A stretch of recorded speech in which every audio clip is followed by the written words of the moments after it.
Has Kazakhstan entered a new era after a shock resignation? The president stepped down after 3 decades in power. Why? And could he still be calling the shots? I'm Imran Garda, and today's newsmaker is Nursultan Nazarbayev.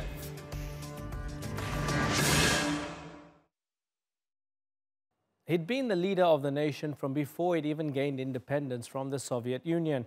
And for almost 30 years, President Nazarbayev did almost everything he could to keep himself in power, even changing the constitution to allow only himself to exceed the 2-term limit.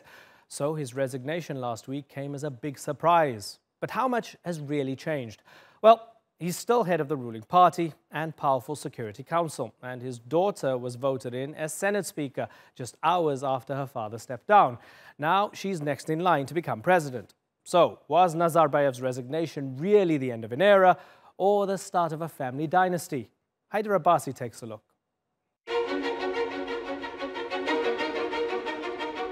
Мен Kazakhstan Республикасының президенті ретінде өкілеттігімді тоқтату жөнінде шешім қабылдадым. No one saw it coming. Nursultan Nazarbayev is the only leader Kazakhstan has known. He ruled for 30 years. Since the former Soviet Republic gained independence. Тәуелсіз Қазақстан мемлекетінің негізін қалаушы ретіндегі алдағы менің міндетім басшылардың жаңа буынының билікке келуін қамтамасыз ету. Reaction in the newly renamed capital has been mixed. Для нас, как для жителей Казахстана. For us, the people of Kazakhstan, this is a very peaceful transition. It's very pleasant that this is a moment when society is conscious and more ready for changes. To be honest, I wouldn't entrust the nation of Kazakhstan to anyone but Nazarbayev. Leaders in Central Asia aren't known for quitting. They're either forced out or they die. But this doesn't mean Nazarbayev is letting go of power completely. He'll remain leader of the National Security Council and chairman of the ruling Nur Sultan party. Analysts say he'll be directing orders from behind the scenes. In the meantime, this is the man in charge. Kassym-Jomart Tokayev is a former diplomat and served as prime minister from 1999 to 2002. His first act was to pay tribute to his predecessor. I believe it's necessary to immortalize our great contemporary, the first president of the Republic of Kazakhstan, Nursultan Nazarbayev, as follows. Our capital should carry the name Nur-Sultan.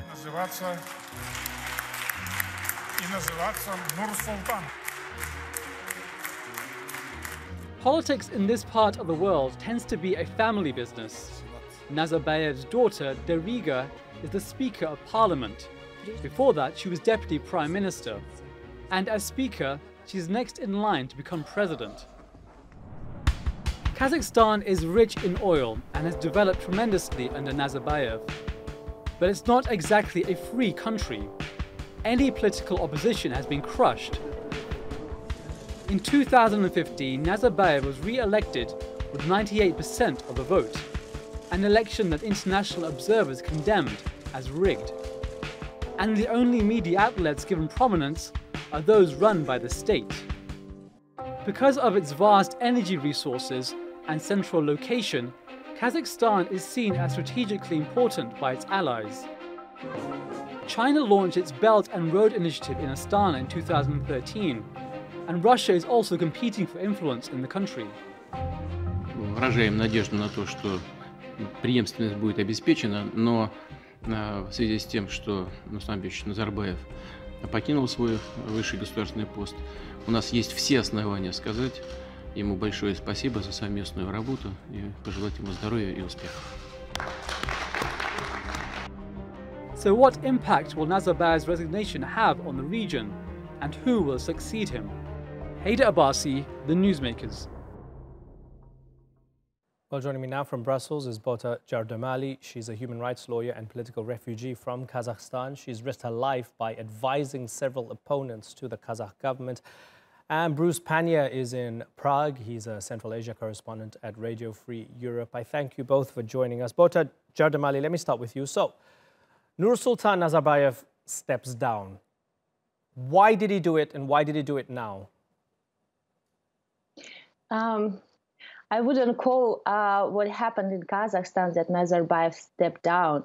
He just made an appearance that he stepped down, but he basically retains the control over the country through various positions, such as the chairman of the Security Council and other positions I can list later on.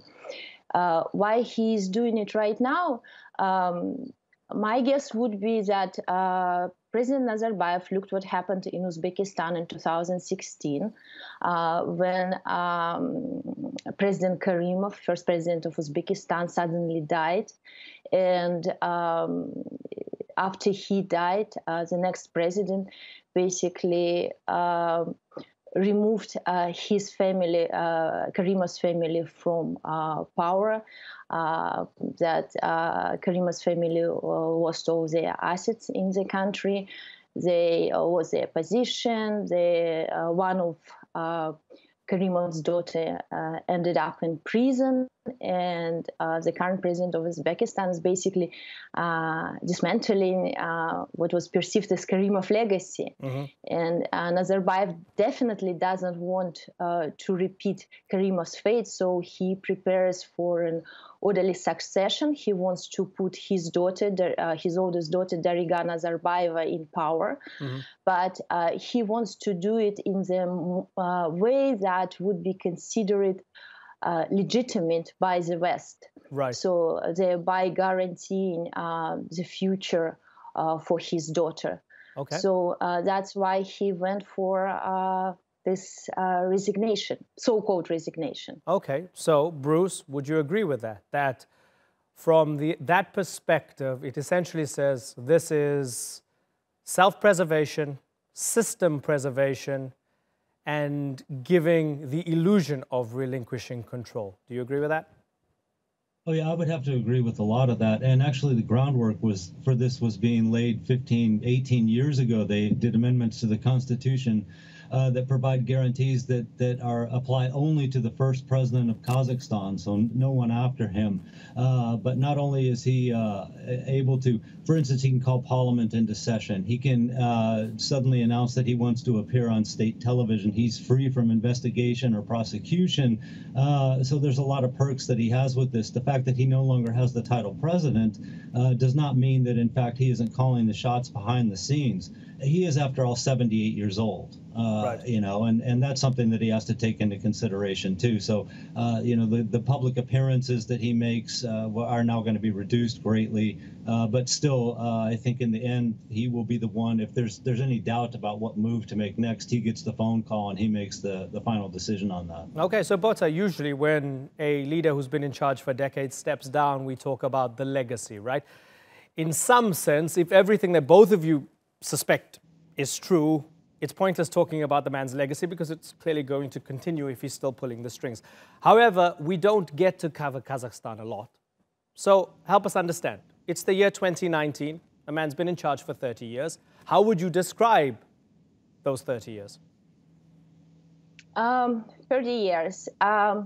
First 10 years of Nazarbayev's ruling, he had a chance to remain in the memory of Kazakh people as the first president of Kazakhstan and the creator of the nation. But then his greed and his desire for power basically destroyed his legacy because he remained for another 20 years.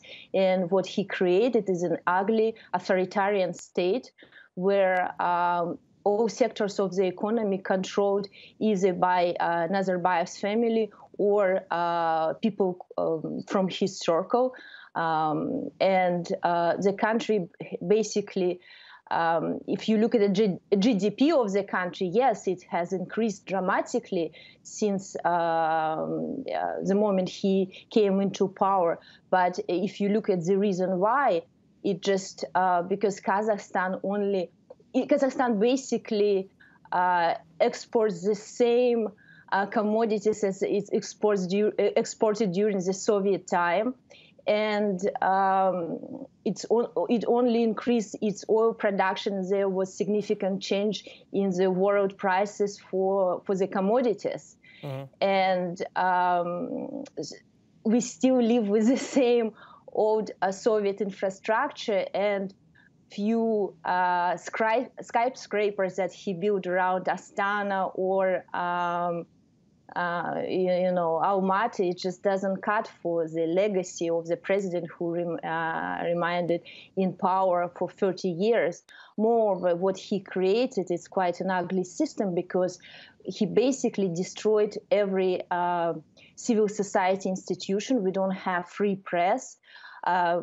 Every newspaper is controlled either by the government or people close to Nazarbayev or Nazarbayev's family. The same is with the websites. We don't have, for the legacy to exist, we need to have institutions that rule, leaves behind, and we don't have such institutions. So everything is built around one person, around one president. And I think that we will have quite dire consequences of his ruling.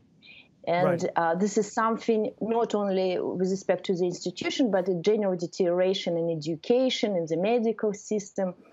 The legacy is quite sad. Right. And I guess, Bruce, this is where some of the regional players and other global players might disagree with Bota Jardimali because they'll go, well, yes, it might be true that there's corruption and it's authoritarian, but there won't be dire consequences because the country is stable, and that's why we'll do business with it. Is that accurate, that Kazakhstan still has that kind of global significance because the others go, well, you're hardly a free democracy, but you're stable, and that's what we want?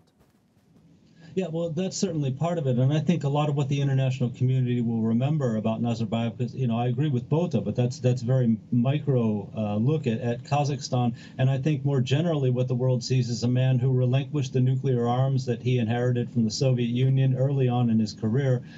He invited Western companies in to help take advantage of the hydrocarbon wealth of Kazakhstan. So he has a big presence from Chevron Oil, for instance, which does the Tengiz oil field in Western Kazakhstan, which is one of the more lucrative projects in Kazakhstan at the moment. He has made Kazakhstan one of the 10 top grain producers and exporters in the world. It's the leading uranium exporter in the world. It has been able to host forums and conferences such as the Interfaith Forum. And of course, Bota rightly mentioned that a lot of the wealth has been concentrated into his hands, but it is a trickle-down effect like in all the neighboring countries. And because there is so much wealth in Kazakhstan, more has actually trickled down to the people. So they enjoy the highest standard of living in Central Asia, without a doubt. Okay, so let me get a response from Bota. So Bota, you know what? Essentially, big picture, and I want to get this from somebody in exile, right? Okay, yes, there are problems. But from the Chinese to the West, to the Russians, they look at him and they go, but he's not Saddam Hussein. And that's a good thing.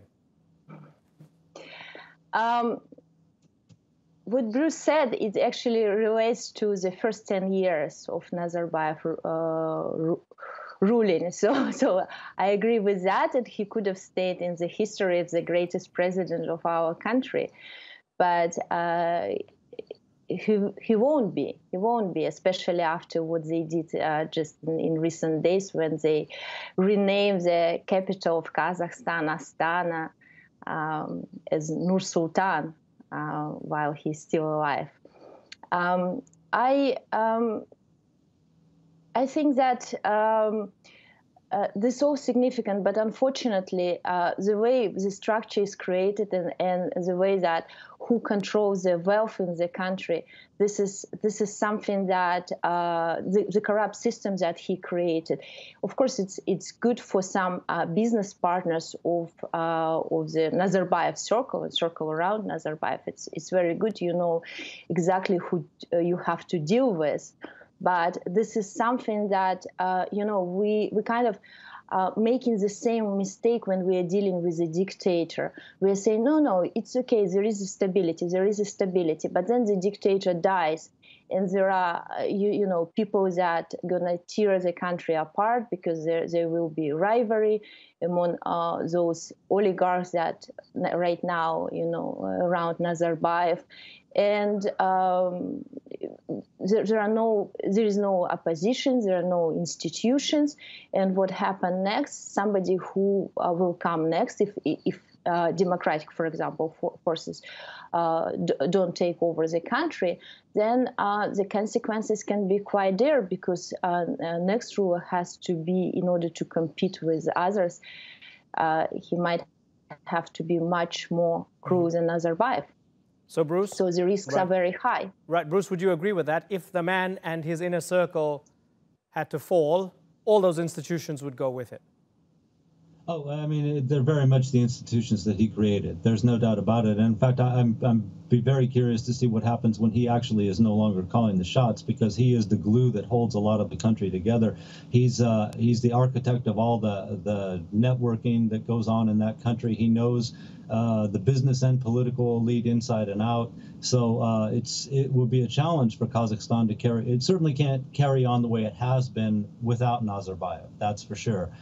Which is another reason why I think he resigned early, is because he wants to get a younger generation that's going to come to power and be in 20, 30 years into the future and carry on more or less his policies, but certainly preserve his legacy. He's always been an image guy, and I think that's one of his biggest concerns, is that he will be remembered fondly in Kazakhstan in the future. Now, whether that happens or not, we'll have to see.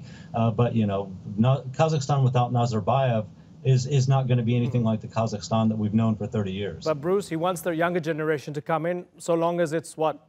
His family? His daughter? His family. Well, you know, not necessarily.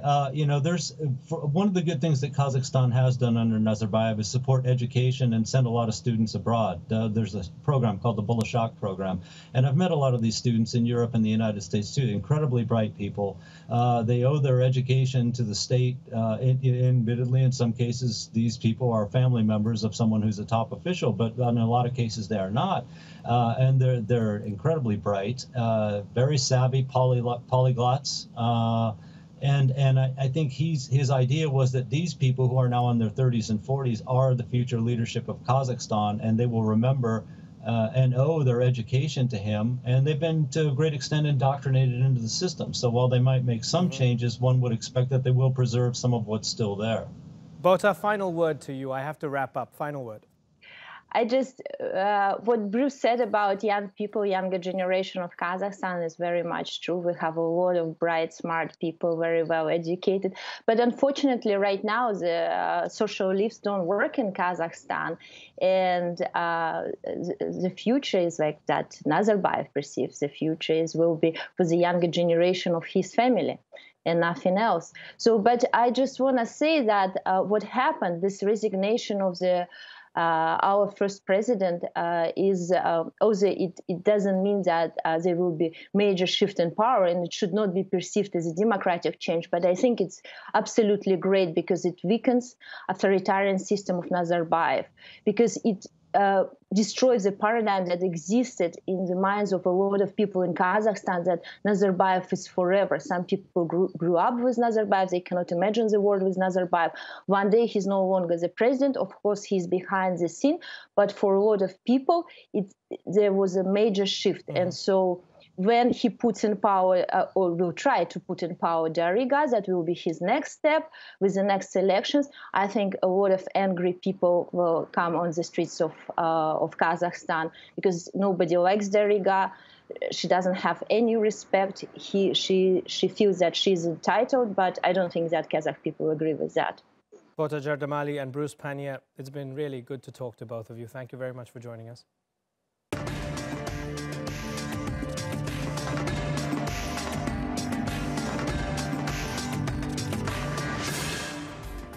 Still to come, amid rockets and rhetoric, people in Gaza are trying to demand a better life. But is Hamas using force to keep them quiet? And the regrets of a runner-up. Annie Vernon is an Olympic silver medalist. We ask her why coming second was the lowest point of her career.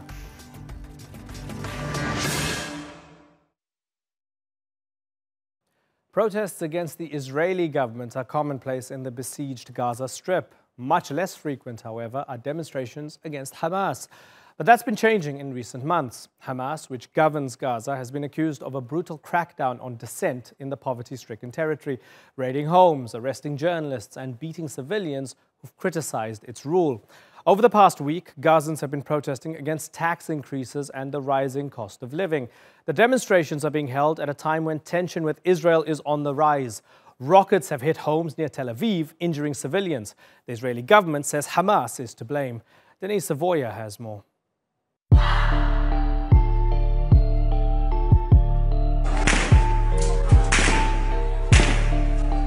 These videos, shared on social media, reportedly show Hamas security forces in the Gaza Strip beating and firing at Palestinian protesters. Earlier this month, hundreds of people in Gaza began demonstrating under the banner, "We want to live." They're frustrated at worsening economic conditions on the Strip, and much of their frustration has been directed at Hamas and its supporters. We want to live with dignity. They are collaborators, the fifth column. Go fight the Jews, you spies. Why should they go out and suppress people? Why do they have their security out shooting at people, scaring them? Where is justice? After Hamas took control of Gaza in 2007, Israel and Egypt implemented air, land and sea blockades on the Strip, citing security concerns. As a result, the economy has tanked. Youth unemployment is at 70%. And in 2017, the Palestinian Authority, which governs parts of the Israeli-occupied West Bank, implemented its own economic sanctions against Gaza as part of an attempt to force its political rival into a power-sharing agreement. Most of Gaza's 2 million people live in poverty, and the Strip relies heavily on foreign aid. Qatar is one of Gaza's biggest financial backers, but in January it announced it would no longer fund the salaries of Hamas employees, a bill that came to about $5 million a month. A son of any Hamas official gets a Jeep car, married, has a house, and owns everything, while our sons own nothing in this life.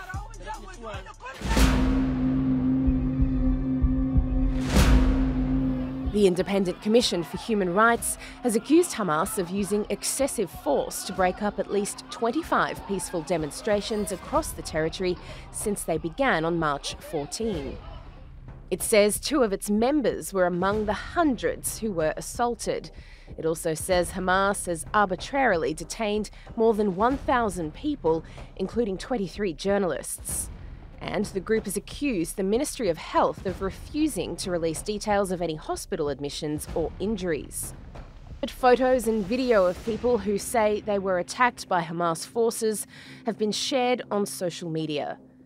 Among them is Gaza's Fatah spokesman, Atef Abu Saif, although Hamas has denied responsibility. In a lengthy statement released on Wednesday, Hamas called the protests a vicious scheme designed by the Palestinian Authority to recreate upheaval and insecurity in the Gaza Strip. It also said Palestinians are entitled to enjoy the right to peaceful demonstrations and to freedom of expression. Human Rights Watch, Amnesty International, and the UN's Middle East coordinator have all condemned Hamas's actions.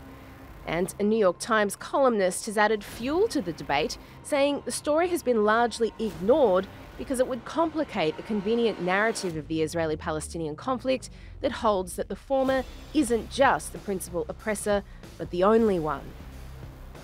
Hamas calls itself a resistance movement fighting Israeli occupation. But is it helping or hindering the people it's meant to represent? Denise Savoya, The Newsmakers. Well, to discuss this, let's go to our panel. Usama Hamdan is Hamas's representative in Lebanon. Mustafa Barghouti is the Secretary General of the Palestinian National Initiative and a member of the Palestinian Legislative Council. And Omar Shakir is the Israel and Palestine Director at Human Rights Watch. Gentlemen, thanks for joining us. Omar, if you could summarize your findings at Human Rights Watch of Hamas's response to the protests, go ahead. Absolutely. Hamas authorities in Gaza over the past 10 days have been carrying out really brutal repression of demonstrations that have taken place in different parts of the Gaza Strip.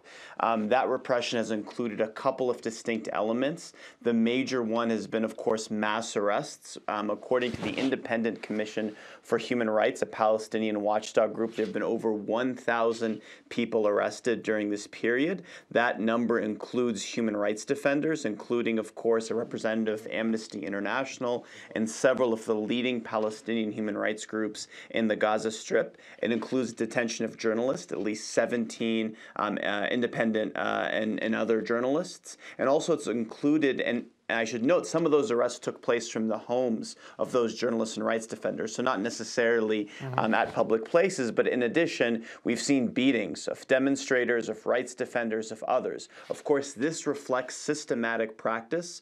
We have documented over the years dozens of cases of individuals detained for their peaceful expression by Hamas authorities in Gaza and then being subjected to mistreatment and torture in detention. The objective is quite clear. The objective is to quash dissent and to stop individuals from protesting and expressing their discontent. Osama Hamdan, you heard Omar from Human Rights Watch. Why is Hamas brutally suppressing protests? Well, I am glad that I hear that from Omar, talking from Ramallah, freely talking about Gaza. But I dare him, if he can talk about what is going on in West Bank against Hamas members, against the people who are killed by the Israeli troops in the cooperation between the Palestinian authorities in Ramallah and the Israelis. There was people who were killed in Ramallah jails. He didn't talk. We didn't hear his voice about that. That doesn't mean we accept what may cause any problem for the Palestinian rights. Some accidents happens, that's true, but you have to have a look back to what had happened exactly. The demonstrations took place for years in Gaza. No one attacks them, but when they attack the properties of the people, you have as an authority to protect the people and to protect the general properties. That was the problem which anyone doesn't talk about. The second point, everyone knows now and clearly what has happened in Gaza was moved by Ramallah generals, especially Majid Faraj and his team. And there was telephone calls between them and those people who were declared as human rights activists and others. So let's talk freely and frankly. Okay. This issue is under investigation. Okay. If there was any serious mistakes, it will be considered and the people will be punished and questioned for that. Okay. But let's talk about the human rights principle in general. Does Omar talk about the human rights in West Bank in the same way so that he talks about it in Gaza, or he's working for some other political agenda? Okay. And Dr. Hamdan, I must say from the outset that Human Rights Watch's credibility is never questioned by Hamas when they come onto the show and they talk about the Israeli suppression of Palestinians. You guys never question their credibility. However, there's a bunch of things, there's a bunch of accusations. I expect you to bring someone, a human rights activist from Gaza, to see whether he's able to talk about the situation in Gaza or not. Okay, all I'm saying, certainly, that he will be able to go to your studio. Let's get the other gentleman to respond. Okay, fair enough. Okay, so I'm gonna pose it to Omar in a second. Omar, there's a bunch of things thrown at you there, and you'll have an opportunity to respond. I first want to bring in Mustafa Barghouti because there was an accusation directed towards the leadership in Ramallah, Palestinian Authority, saying that this is being orchestrated from Ramallah by the PA, that these are not organic protests in Gaza. What do you think, Mustafa Barghouti? Well, I don't represent the Palestinian Authority. As you know, I represent democratic opposition in Palestine. And that's why I think you should direct this question to the authority itself. But let me reiterate what I think. Is it likely? Let me reiterate what I think about the whole situation. Okay. First of all, we did criticize before any violations of human rights in the West Bank. especially when they were conducted against other political groups, including Hamas. And we took a very strong stand against these violations. In the same manner, I think the violations that took place in Gaza are unacceptable and do not suit Hamas and should not happen. Because I think at the end of the day, there has to be a universal respect for human rights, a universal respect for freedom of expression. And that's why many of the Palestinian groups, including even some Hamas leaders, have condemned some of the attacks that has happened, like the one against Atif Abu Saif, who was the spokesperson for Fatah, who was terribly beaten and who had broken bones. All of this is unacceptable and should not happen. But there is one very particular dimension that should be addressed here, which is that the people in Gaza were demanding dignity. They were demanding an improvement of their horrible economic situation. And we have to all remember that the main cause of the biggest suffering in Gaza today is the Israeli siege on Gaza. And the Israeli measures that have been besieging Gaza since 2006. And there are constant Israeli efforts to deepen the divide inside Gaza and inside the West Bank between Palestinians. And I think it is very important to mention that while we are talking, the Israeli army is preparing another very huge assault on Gaza, and which that's can noted, happen at any moment. Certainly, that's noted, yes. And that's why I think we have to put things in perspective. Certainly. But I believe, regardless of whether one is Fatah or Hamas or PFLP or any other party, there should be a common stand against violations of human rights. Okay. Wherever it happens. Omar Shakir, the accusation from Osama Hamdan is that you don't play fair. You only care specifically about Hamas's alleged human rights violations. Address that.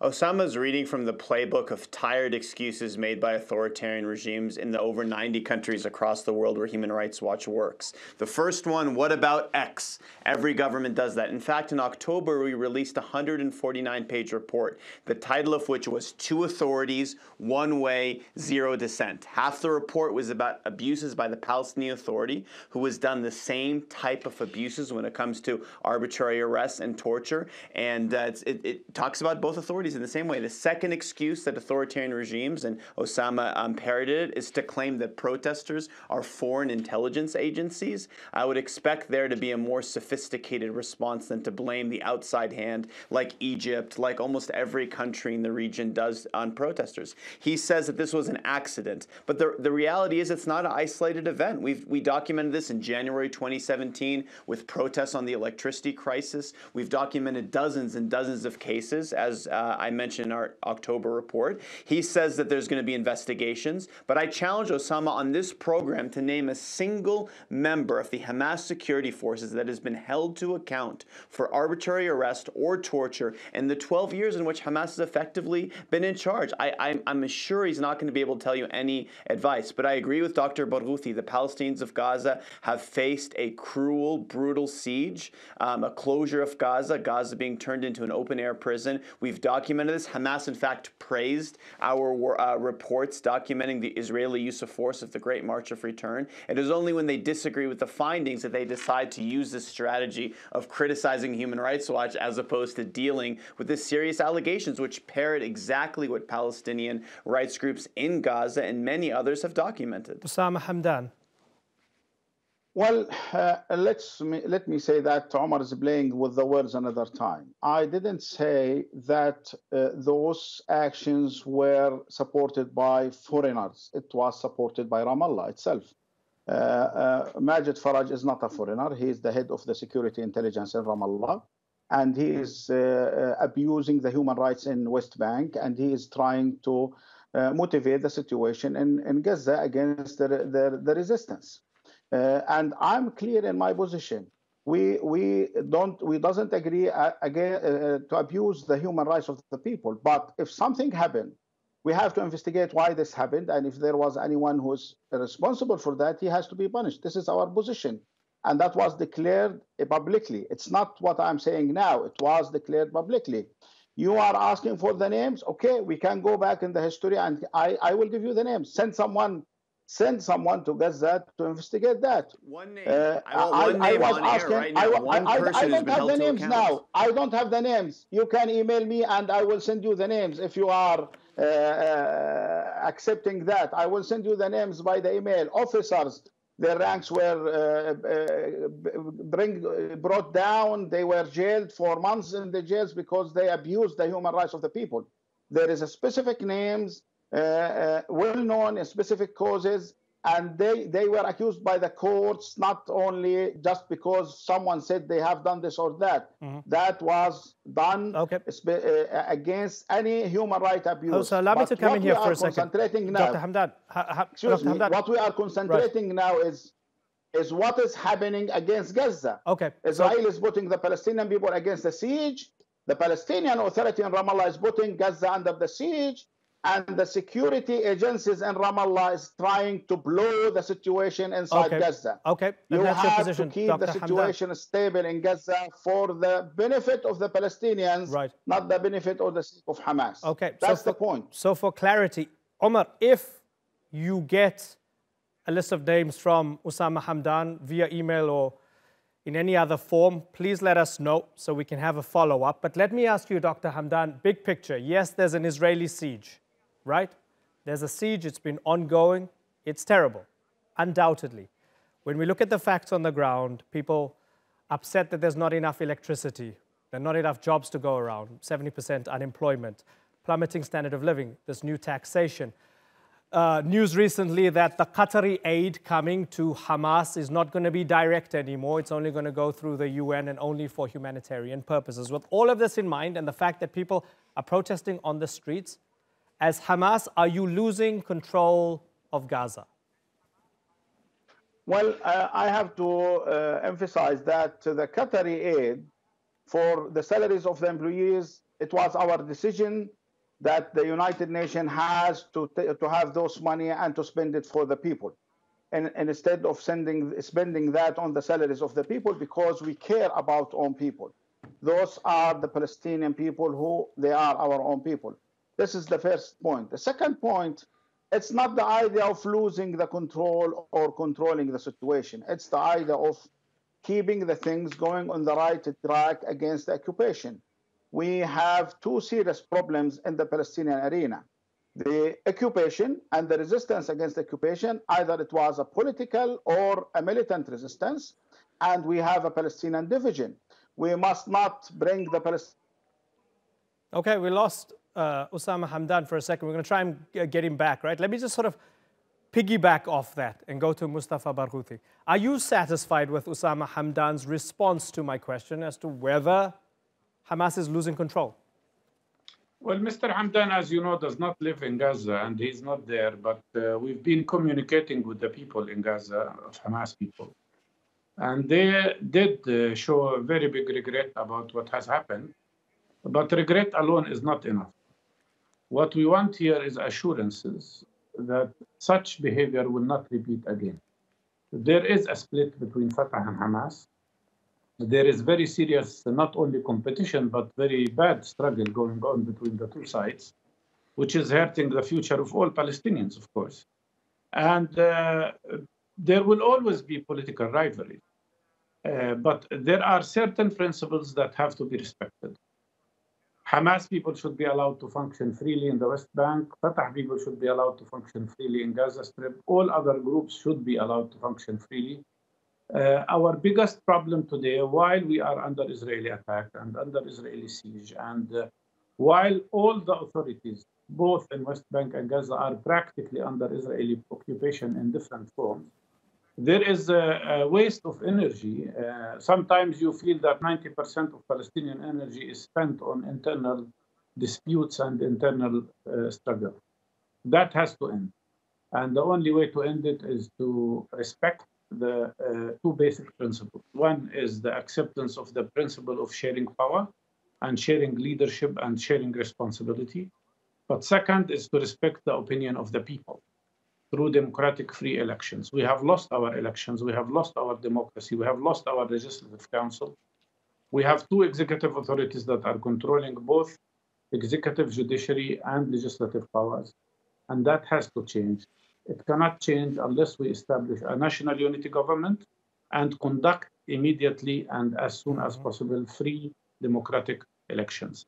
At the end of the day, whoever governs anywhere has to understand and accept the basic international principles, the basic principles of human rights, especially us, the Palestinians, who are struggling for more than 72 years now against violations from the side of Israel of our human rights.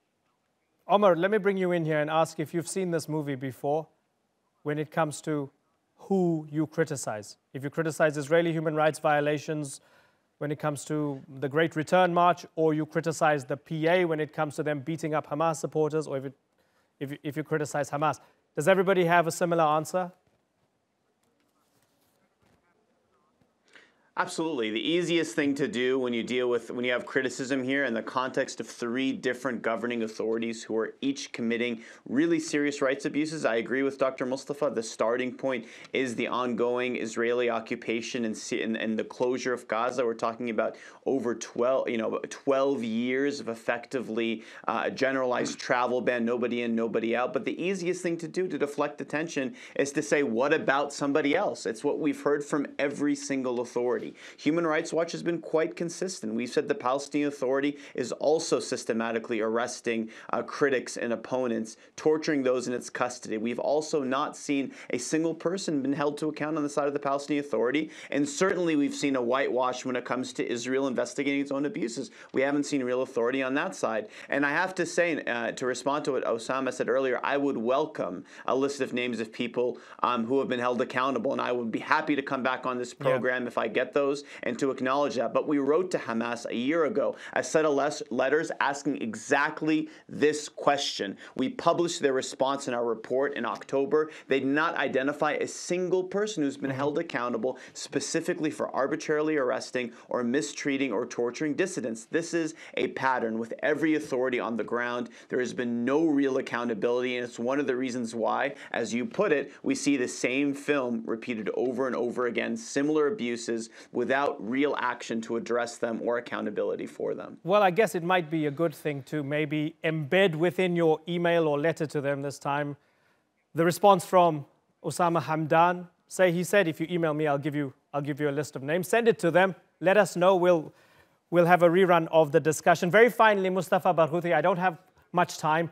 Rockets fired from Gaza. Hamas says it wasn't us, or it might have been an accident. The Israelis saying it was Hamas. Are you worried that we're going to see major escalation and another Gaza war? I'm always worried that Israel might conduct another horrible attack on Gaza, another barbaric attack on Gaza, as has happened before in 2008, and 2012, and 2014. And we are extremely worried about that. What the Israeli side is trying to convey to the world is an approach where Israel has the right for security, but Palestinians don't. Israel has the right for self-defense, and Israeli and Palestinians don't. This is unacceptable. And that's why you have to put things in the right context. The rocket that was fired came exactly after Israel brutally oppressed the Palestinian prisoners and sent many of them to hospitals after being stabbed or beaten or after being shot at. So there is a very serious tension. Gaza is under siege. Palestinians have the right to self-defense, but in my opinion, at the end of the day, nothing will be solved in this situation unless the occupation ends and unless this system of apartheid that Israel is practicing is over. Okay, gentlemen, it's been a pleasure having you on the Newsmakers. Omar Shakir, Mustafa Barghouti, and earlier Osama Hamdan, who we unfortunately lost. The connection was just lost and we couldn't reconnect. But we hope to have you all back on the program again. Thanks again. To become an Olympic athlete takes a lifetime of sacrifice, training day and night to reach the pinnacle of your sport. And for most of us, winning an Olympic medal, whatever the color, would be a dream come true. But for our next guest, coming second was actually one of the lowest points of her career. Let's ask her why and why she wrote a book about it. Annie Vernon won a silver medal for Great Britain in rowing at the Beijing Games in 2008. She's also a two-time rowing world champion and the author of the new book, Mind Games, Determination, Doubt and Lucky Socks, an insider's guide to the psychology of elite athletes. She joins me now from Cornwall. Annie, good to have you on the Newsmakers. I guess there's a lot of stuff done about the psychology of winners and what their recipe is and what the winning formula is. Nobody really looks at what missing out looks like, feels like, and what that whole process is. Is that one of the reasons why you wrote the book? I guess in elite sport, there's a spectrum of experiences. There's the people who achieve everything and it's fantastic and it's wonderful. And there's people who perhaps come up short. And actually the number of people who don't quite achieve their goal is far, far bigger than the tiny handful who make it. So I suppose I wanted to show every side of the story and reveal really that failure is an integral part of success. And the book looks at very broadly across elite sport at all the mental attributes and how they're trained and how they're developed. Nobody is born a champion. You're made through all of your experiences. Yeah, and I want to address that because when I was growing up playing sport, well, not very well. I tried to be many things, but I didn't end up becoming professional. I was always told that you either have a kind of BMT, big match temperament, or you don't. You're either stone cold like a psychopath and you can score the penalty in front of a crowd of 100,000 people, or you're going to freeze and screw it up. And you're born with that. It's innate. You can't nurture it. Is that wrong? That's absolutely not true. And I think anybody who reaches the top of elite sport will tell you that's not true.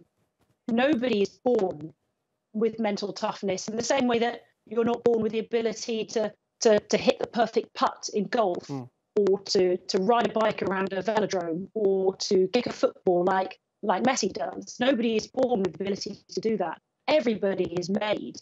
You train and develop your physical skills in exactly the same way you train and develop things like confidence. Confidence isn't just there from when you're born. You learn about confidence. You learn how to develop it so it's robust under pressure, so it's there when you need it. And I think the thing in elite sport, much as in life, you carry on making mistakes right up until the last act of your career, the last sporting championships you attend. You will still make huge fundamental errors because we're human, aren't we?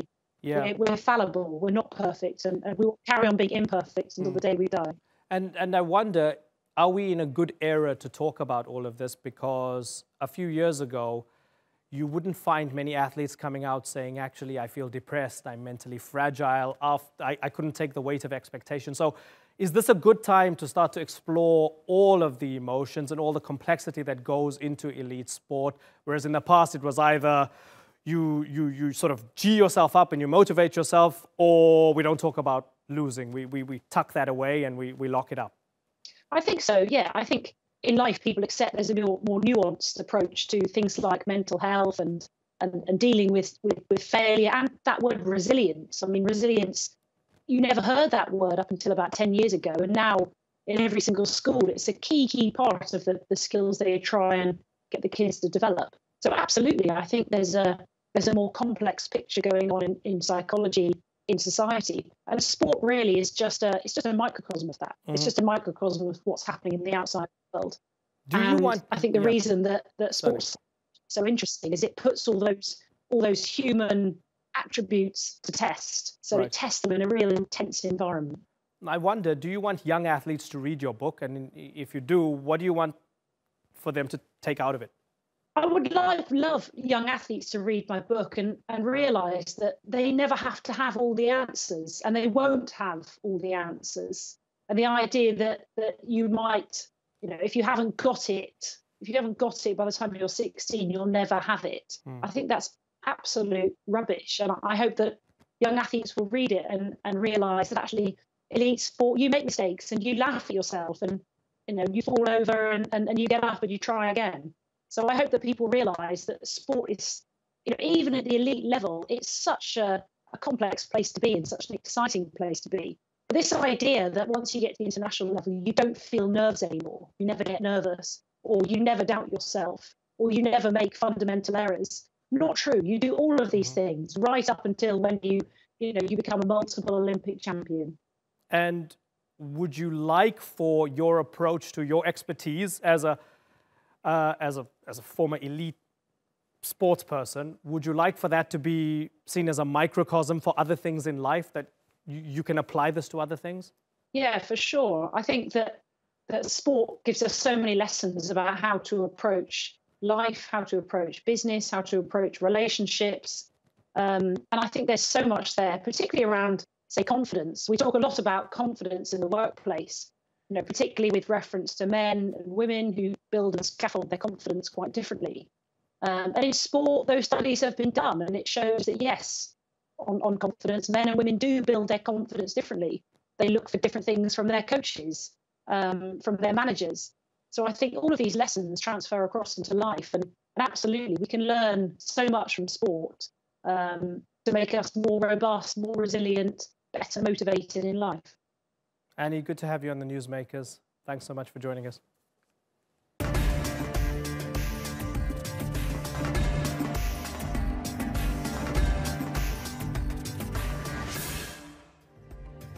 That's all for this edition of the Newsmakers with me, Imran Garda. Check out more of our stories on YouTube, Facebook and Twitter. Remember to like, follow and subscribe.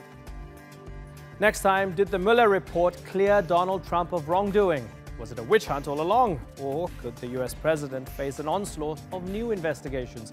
Until then, thank you for watching. Bye-bye.